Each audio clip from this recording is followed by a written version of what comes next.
What's up, everybody? Welcome to the final round. I'm your host, Isaiah, and I'm going to be recapping UFC Perth Ulberg versus Reyes that just took place literally, or just ended literally 15 minutes ago. So, pretty solid card. If I would rate it 1 out of 10, I'd give it 7, 7.5. There's some good fights, some good finishes, but overall, there's some lackluster fights, but let's get right into it. The first fight of the night we had.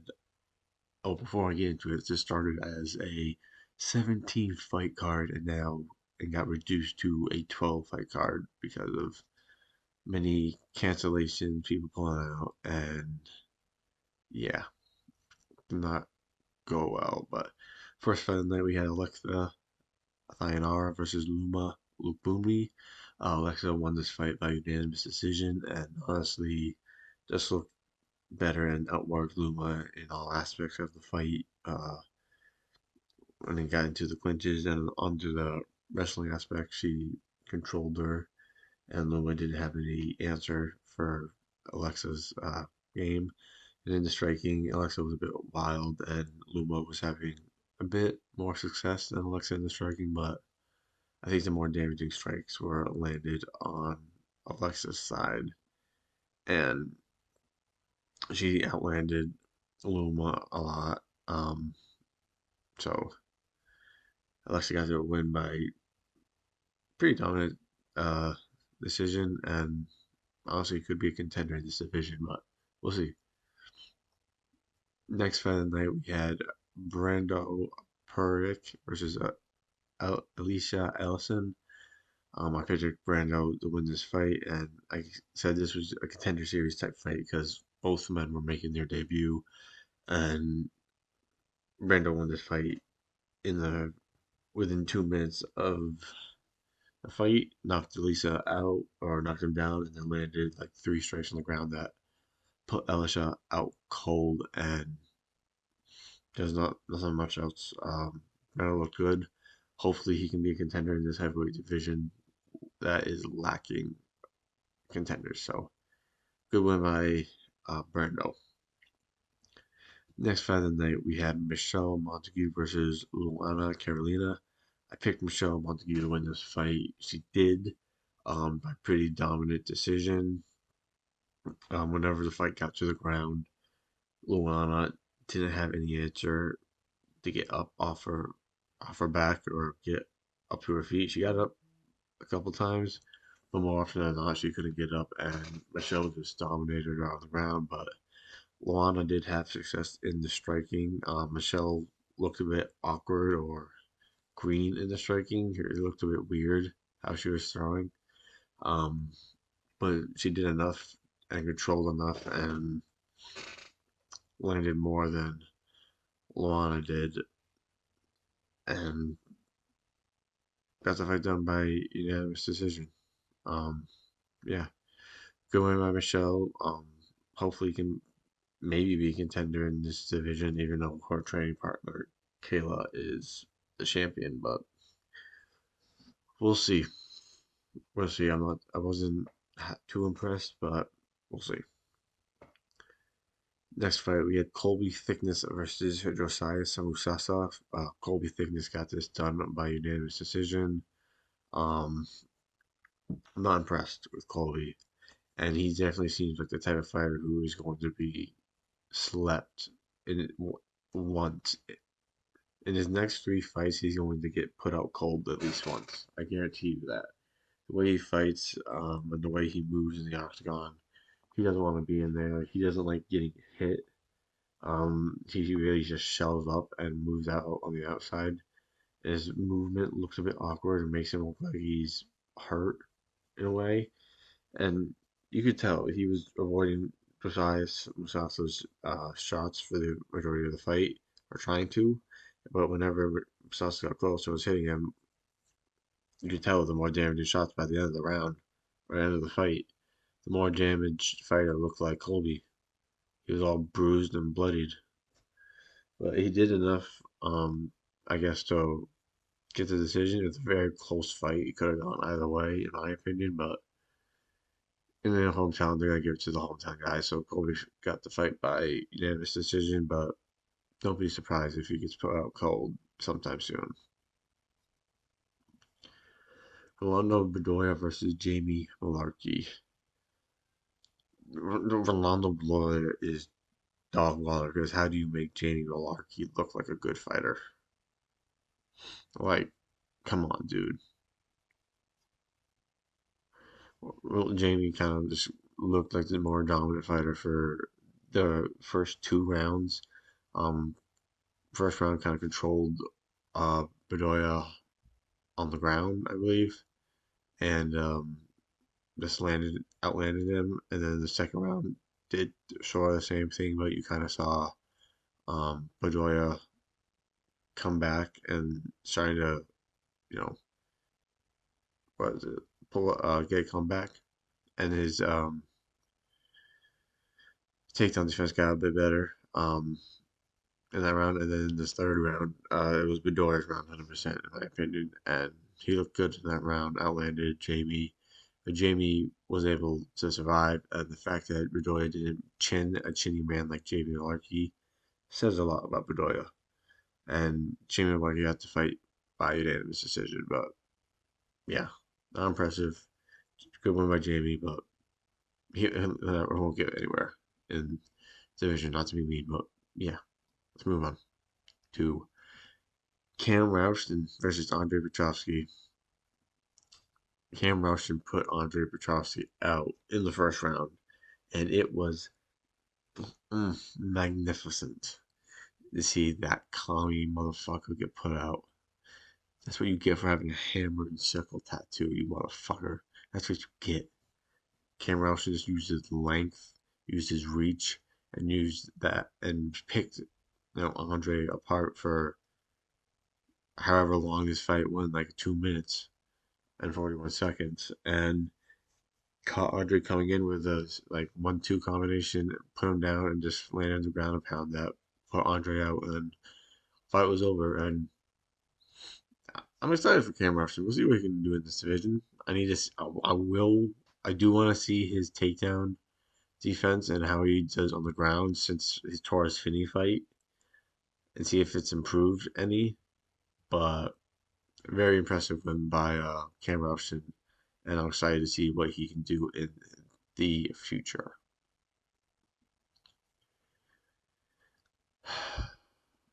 Navajo Sterling versus Rodolfo Balado. I'm gonna start off by saying Navajo is still early in his career. He's now 8-0, and he's learning on the job.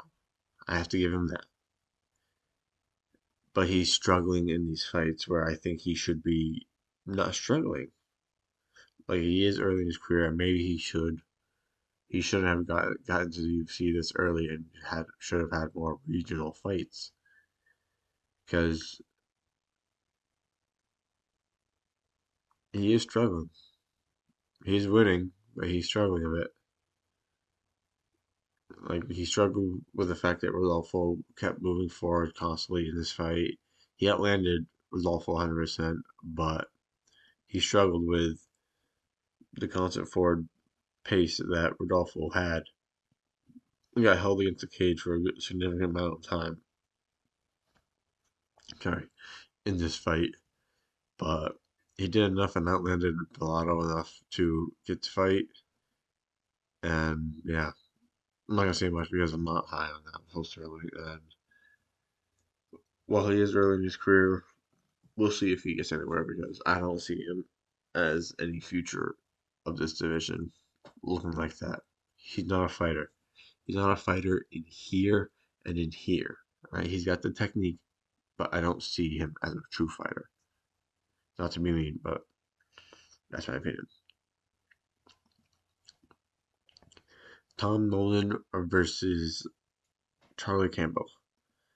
This fight got done in the first round, and it was a very exciting fight for as long as it lasted.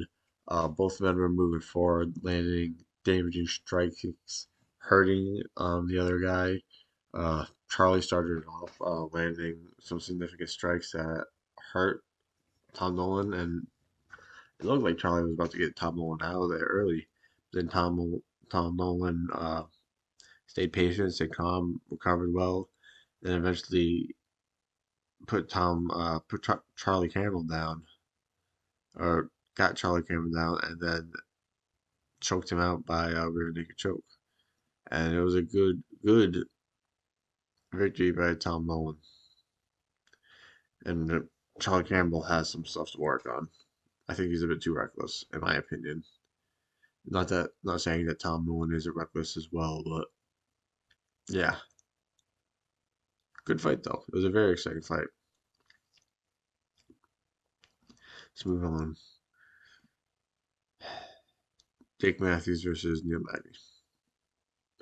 He done it again. Neil Magny has done it again. In the third round, upsets the hometown guy.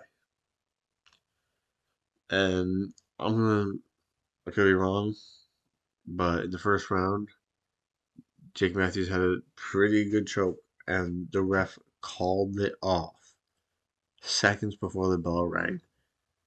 So it looked like he had stopped the fight, even though Magny didn't tap and Magny wasn't out.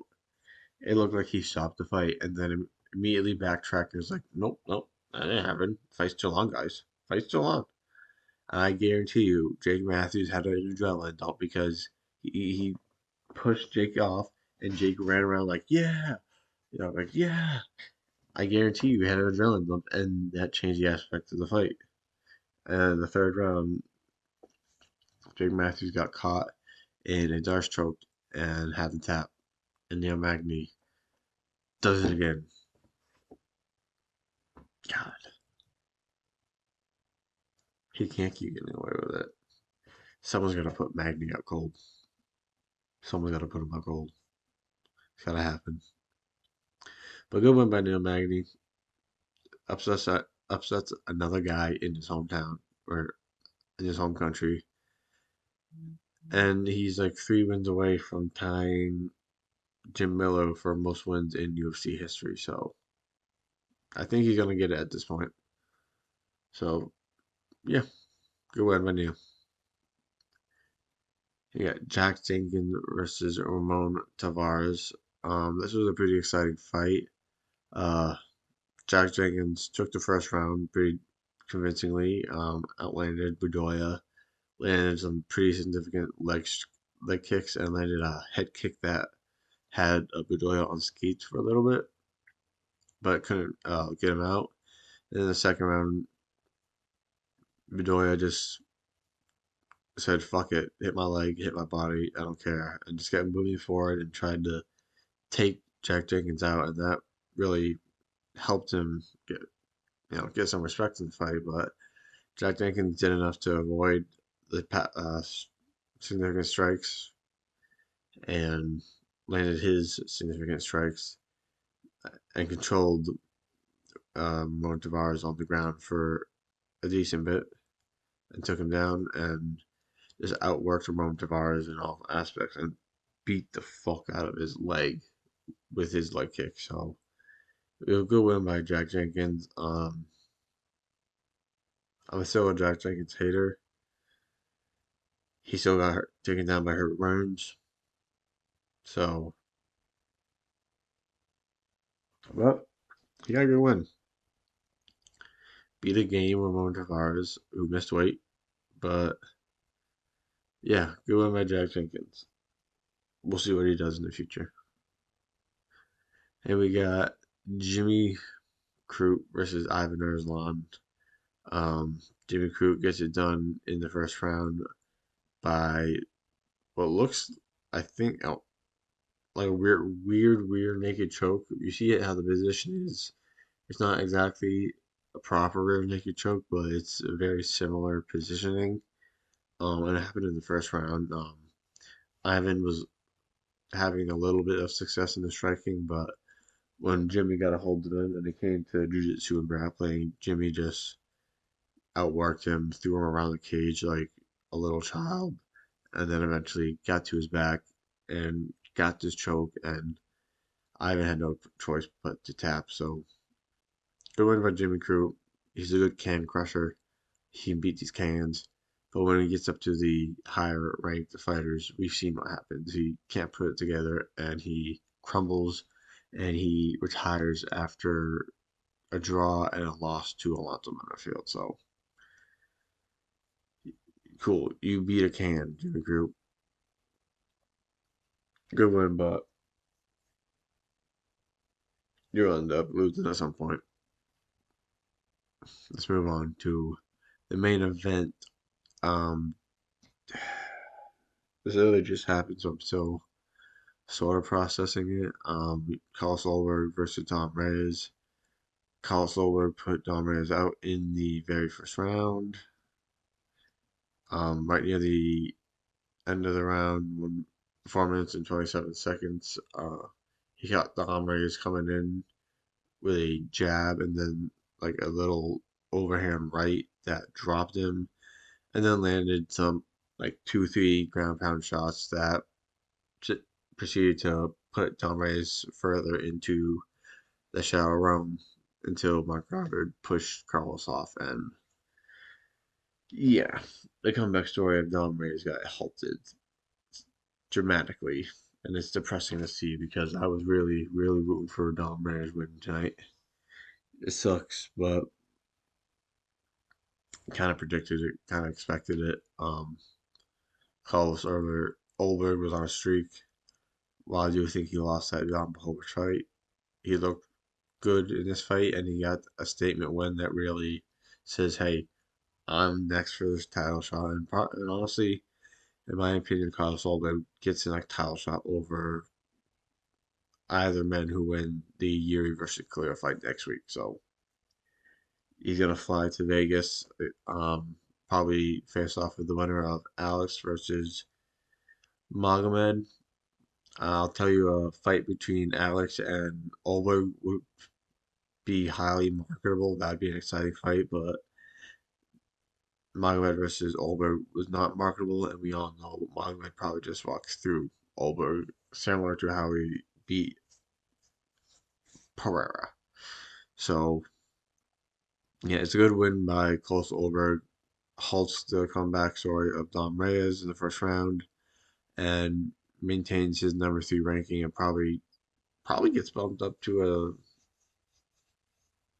no, he won't get bumped up to a number 2 ranking over Yuri Prohashka. No fucking way. No way in hell. He'll stay at number 3. But good win by Dom Reyes. And it was a decent fight night. Not as many finishes as I hoped. Let's see, we had 1, 2, 3, 4,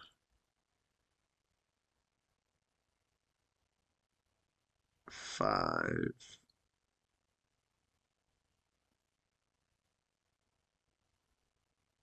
6. All right, so half finishes, half decisions. Not That's not too bad. That's better than I thought. But that's gonna do it for this video. Pay attention to any future videos, either me or Jake post in the future. Pay attention to any videos we will post this week for UFC 320. A lot of videos will be coming out. Have breakdown video. Have the Dana White Contender Series live stream on Tuesday. Have the live stream breakdown Jake and I will be doing on Wednesday or Thursday. And then go check out the UFC 320 trailer posted on the channel. Um, Let me know how you think and like the video, guys. Comment, subscribe. Anything is appreciated. And remember, all greatest fighters leave it all in the final round. Peace.